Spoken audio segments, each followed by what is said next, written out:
जब भी हम गुड्स एंड सर्विस टैक्स यानी कि जीएसटी पढ़ने बैठते हैं तो हमें दो वर्ड्स बार बार सुनने को मिलते हैं, mix supply and composite supply. But sir होता क्या है, हम में से बहुत लोगों को इनका मीनिंग ही नहीं पता होता है कि इनका एक्यूरेट मीनिंग क्या होता है और दोनों में क्या डिफरेंस होता है। सर इससे होता क्या है कि आगे चल के हमें हमेशा इस टॉपिक में डाउट रहता है और कभी हमें क्लैरिटी नहीं मिलती है। तो आज की वीडियो में मैं आपको इन्हीं दो वर्ड्स का मीनिंग और डिफरेंस बहुत अच्छी तरह समझाऊंगा ताकि आगे चल के आपको एग्जाम टाइम में कोई भी डाउट ना रहे। तो देखो क्या होता है, कई बार हम टू और मोर गुड्स और सर्विस साथ में सप्लाई करते हैं।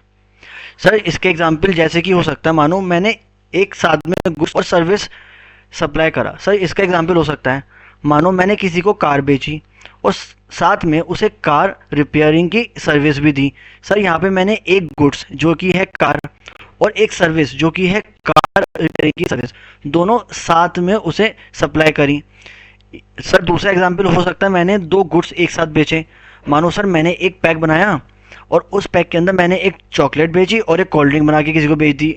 दिवाली टाइम में बिकते हैं, आपने देखे होंगे, बहुत बहुत सारे गिफ्ट मिलते हैं, गिफ्टिंग आइटम्स। सर जैसे और सर तीसरा एग्जाम्पल हो सकता है, मानो मैंने दो सर्विस एक साथ बेची। मानो मैंने किसी को इन्वेस्टिंग की भी सर्विस और साथ में फाइनेंसिंग की भी सर्विस दी। अब सर यहाँ पे दिक्कत क्या आ रही है, यहाँ पे मैं एक सप्लाई के अंदर दो या दो से ज़्यादा चीज़ें दे रहा हूँ, या तो दो गुड्स या फिर दो सर्विसेज या फिर गुड्स और सर्विस साथ में दे रहा हूँ।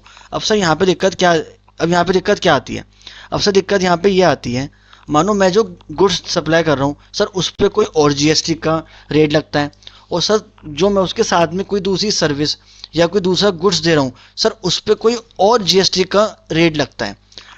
तो अब हम फाइनल क्या रेट चार्ज करें, हम पूरी सप्लाई पे क्या रेट चार्ज करें, ये दिक्कत हमें इन केसेस में आती है। तो बस इसी बात का जवाब हमें सप्लाई मेकर देता है। वो क्या कहता है कि जब भी ऐसा केस हो कि आप टू और मोर गुड्स या सर्विस साथ में सप्लाई करो, तो सबसे पहले आप देखो वो कंपोजिट सप्लाई है या फिर मिक्स सप्लाई है, और उसके अकॉर्डिंग आप टैक्स रेट लगाओगे। तो सर अब यहाँ पे मेन टॉपिक आया कि सर कंपोजिट सप्लाई और मिक्स सप्लाई का मीनिंग क्या होता है, दोनों में क्या डिफरेंस है, कि जब भी हम टू और मोर गुड्स और सर्विस साथ में सप्लाई कर रहे हैं तो हम उसे कंपोजिट कहें या मिक्स कहें। तो आओ अब आज हम इसी बात को और समझें। देखो सबसे पहले हम समझते हैं सर कंपोजिट सप्लाई क्या होती है। बहुत सिंपल है सर, कंपोजिट सप्लाई वो है जो P N T test pass करे। Sir P N T test का मतलब सबसे पहले आता है सर पी। पी का मतलब होता है प्रिंसिपल सप्लाई। सर इसका मीनिंग क्या है, देखो होता क्या है बेसिकली, जब भी आप टू और मोर गुड्स और सर्विस सप्लाई कर रहे हो तो आप देखो क्या उसमें कोई ऐसी प्रिंसिपल सप्लाई है, मतलब कोई ऐसी मेन चीज़ है जो बेसिकली बेची जा रही है, और जो दूसरी चीज़ है वो उसके साथ एक सबॉर्डिनेट है। सर जैसे कि जब मैंने कहा मैंने कार और कार रिपेयरिंग की सर्विस बेची। सर यहाँ पे मेन चीज़ क्या है, आदमी खरीदने क्या आया है, सर आदमी यहाँ पे खरीदने कार आया है। सर्विस तो हम साथ में दे रहे हैं, वो चीज़ ठीक है, बट यहाँ पे प्रिंसिपल सप्लाई क्या है, सर वो कार है। मेन सप्लाई क्या है, कार है। तो सबसे पहले आप देखो जो दो या दो गुड्स और सर्विस साथ में दी जा रही हैं, क्या उसमें कोई प्रिंसिपल सप्लाई है, उसमें कोई ऐसी मेन चीज़ है जो खरीदी जा रही है। सर दूसरा टर्म क्या आया, naturally bundled, and for naturally bundle. Sir वो दो चीज़ें साथ में नेचुरली बिकती हैं।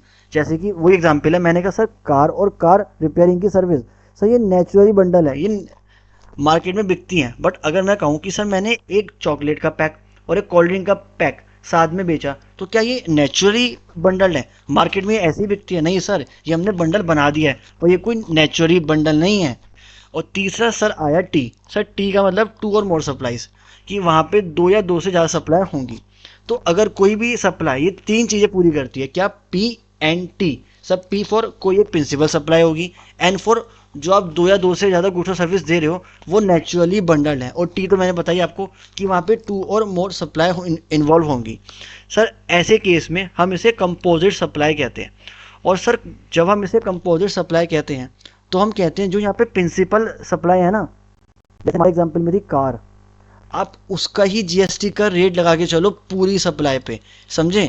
तो इसलिए कंपोजिट सप्लाई जानना बहुत ज़रूरी है, ताकि हम ये डिटरमाइन कर सके कि सर हमें कौन सा रेट लगाना है, हम कौन सा जीएसटी का रेट चार्ज करें। अब सर दूसरा टर्म आया mix supply. Sir mix supply क्या होती है, मिक्स सप्लाई बेटा वो है जो पीएनटी टेस्ट पास ना करे, जिसमें कोई प्रिंसिपल सप्लाई ना हो, वो नेचुरली बंडल ना हो, और टी तो चलो होता ही होता है, टू मोर सप्लाई तो है, तभी हम यहाँ पे पढ़ रहे हैं। तो बेसिकली आपको यहाँ पे दो चीज़ देखनी है कि उनमें से वहाँ कोई प्रिंसिपल सप्लाई नहीं होंगी और वहाँ कोई वो नेचुरली बंडल नहीं होंगी। सर इसका एग्जाम्पल वही chocolate plus cold drink, sir इसमें कोई ऐसी प्रिंसिपल सप्लाई थोड़ी है और ना ही ऐसे कोई नेचुरली बंडल है कि ये मार्केट में ऐसी ही बिकती हैं। तो सर इसलिए ये पीएनटी टेस्ट पास नहीं कर पा रहा है, तो इसलिए हम इसे क्लासीफाई करेंगे एज मिक्स सप्लाई। और सर मिक्स सप्लाई के अंदर हम देखते हैं दोनों में से ज़्यादा रेट किसका है, ज़्यादा जीएसटी का रेट किस चीज़ पे एप्लीकेबल है, और हम पूरी सप्लाई पे वही रेट अप्लाई करके चलते हैं। तो आई होप आज की आपको वीडियो अच्छी लगी होगी, और अगर है तो अपने फ्रेंड्स के साथ शेयर करो ताकि उन्हें एग्जाम्स में हेल्प मिले।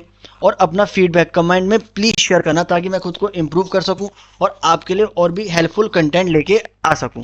Thanks for watching.